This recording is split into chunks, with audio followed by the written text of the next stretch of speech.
కన్వెన్షనల్గా మీరు hair curly ఉన్న hair వాళ్ళలో మీరు ప్రీవియస్గా వినే ఉంటారు, కెరటిన్ ట్రీట్మెంట్ అంటారు. సో దాంట్లో ఒక కెమికల్తోని ఆ హెయిర్ క్యూటికల్ని, హెయిర్ పైన ఉన్న ప్రోటీన్ని వాళ్ళు ఆ కెమికల్ పెట్టేసి ఐరనింగ్ లాగా చేస్తే ఆ ప్రోటీన్ రీకండిషన్ వల్ల అది హెయిర్ స్ట్రైట్నింగ్ అది. సో హెయిర్ బొటాక్స్ యాక్చువల్గా మీరు సెలూన్స్లో తర్వాత కాస్మెటిక్స్ చేసే వాళ్ళలో వాళ్ళ దగ్గర చేస్తారు.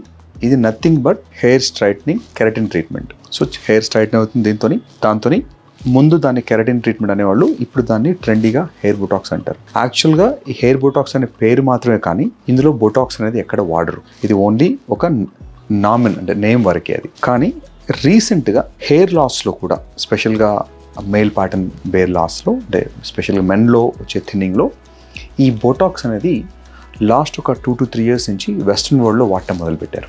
దీంట్లో ఉన్న లాజిక్ ఏంటంటే ఈ బొటాక్స్ అనేది ఏం చేస్తుందంటే మజిల్స్ని రిలాక్స్ చేస్తుంది. సో ఈ బొటాక్స్ని మనకు లెట్సే ఇక్కడ కనుక థిన్నింగ్ ఉంటే చుట్టూ ఇక్కడ నుంచి బ్యాక్ ఎక్కడైతే హెయిర్ థిన్నింగ్ ఉన్న ఏరియా చుట్టూ లో డోస్లో బొటాక్స్ కనుక మనం స్కాల్ప్ చుట్టూ ఇస్తే దాంతోని స్కాల్ప్లో ఉన్న మజిల్ టెన్షన్ తగ్గి బ్లడ్ సప్లై పెరుగుతుంది. బ్లడ్ సప్లై పెరగడం వల్ల హెయిర్ గ్రోత్ అబ్జర్వ్ చేయడం స్టార్ట్ చేశారు. సో యూజువల్గా ఈ ట్రీట్మెంట్ ఇయర్కి 2 times చేసి సరిపోతుంది.